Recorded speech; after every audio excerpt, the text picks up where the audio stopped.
Cette année, nous avons pris avec Hiro pour la première fois l'avion. Il avait 9 mois. Et avec un bébé, on se demande toujours, est-ce que ça va bien se passer? Je vous raconte tout. L'organisation, le vol et mes astuces pour que le voyage se passe au mieux. C'était le hasard, mais pour nous rendre en France, nous avions réservé à l'aller un vol de nuit. Et je vous avoue que ça a été particulièrement positif puisque Hiro a tout simplement fait sa nuit dans l'avion. Nous avions une escale à Singapour, nous faisions Osaka, Singapour, Singapour, Paris. Pour le premier vol, justement, on nous a proposé les places là où il y a les bassinettes, on peut mettre les lits de bébé, ce qui est plutôt agréable puisque ça permet d'avoir de la place avec les jambes et c'est toujours pratique avec un bébé. La bassinette, je savais qu'Hiro ne voudrait pas dormir dedans, il a besoin d'être collé à moi et généralement il s'endort au sein. Nous ne l'avons pas eu malheureusement pour le vol Singapour-Paris, le vol plus long. Nous étions dans des places serrées, c'est vrai que c'était moins pratique. Si vous voulez les bassinettes, il est très important de les réserver bien à l'avance. J'ai aussi réservé en avance les repas pour bébé. Vous avez les repas pour les moins de 2 ans et les plus de 2 ans. C'est gratuit et il faut les réserver environ 32 heures avant de prendre l'avion. J'avais contacté la compagnie parce que je n'arrivais pas à faire la modification moi-même et il n'y a pas eu de souci.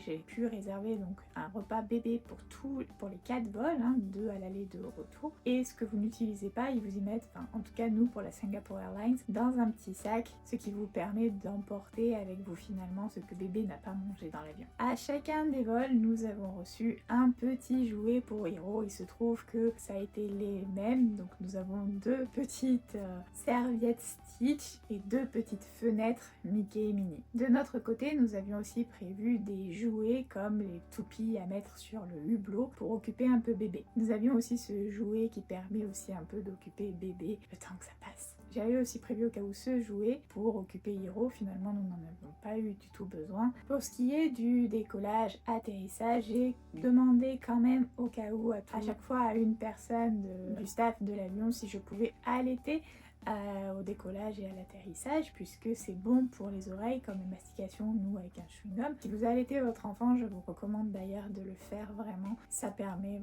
de l'aider au niveau des oreilles. Je vous recommande aussi ce casque, c'est pour protéger toujours les oreilles de bébé contre le bruit. Vous pouvez l'utiliser très bien par exemple pendant les feux d'artifice ou quand vous allez à une fête. Nous il y avait aussi notre mariage pendant notre séjour en France, donc mon fils avait passé la soirée avec le casque pour le protéger de la musique. Mais vraiment je recommande cet article pour tous les jeunes parents. Notre vol retour, lui, était en journée. Nous avions pris l'avion à 11h15 du matin, mais je vous avoue, le premier, Hiro a un petit peu joué, puis finalement a fait ses siestes normales. Le deuxième, plus court, Singapour, Osaka, il a passé tout son temps à dormir finalement. Vraiment, ça a été une perle à chaque fois pour l'avion. On n'a pas eu de pleurs, très peu, juste un peu quand il voulait la téter, mais sinon, franchement, ça a été un cadeau. C'est pour ça qu'il est important aussi d'anticiper, de prévoir des jouets, le casque, et de se dire qu'on va faire éventuellement des allers-retours pour bercer bébé. Donc prévoyez ça au niveau du siège si vous choisissez votre siège en avance. On ne peut malheureusement rien faire, c'est quelque chose d'assez... Ça peut être stressant pour un enfant, c'est un endroit confiné, on ne peut pas bouger comme on veut, alors c'est vrai qu'il faut prévoir.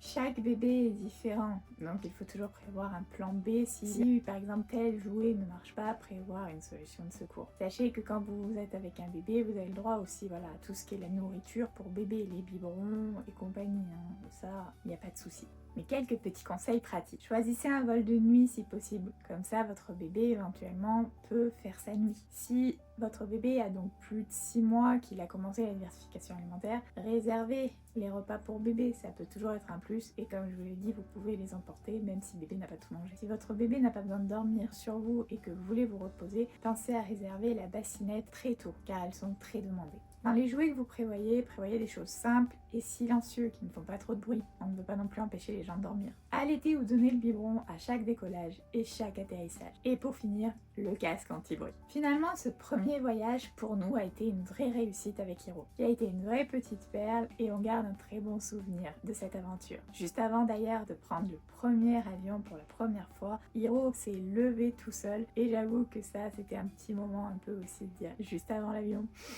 Et vous, est-ce que vous avez déjà pris l'avion avec un bébé? Dites-le moi en commentaire. Racontez-moi ce qui a marché, ce qui n'a pas marché, comment vous, le vol s'est passé, ou si vous allez prendre l'avion, si vous avez des questions, vous êtes un peu anxieuse. Moi, je l'étais énormément d'ailleurs, j'avais peur que Hiro passe son temps à pleurer. N'hésitez pas, entre parents, il faut s'entraider. Et puis pensez à liker la vidéo, la partager si vous connaissez des parents qui pourraient être intéressés, et à vous abonner si ce n'est pas déjà fait.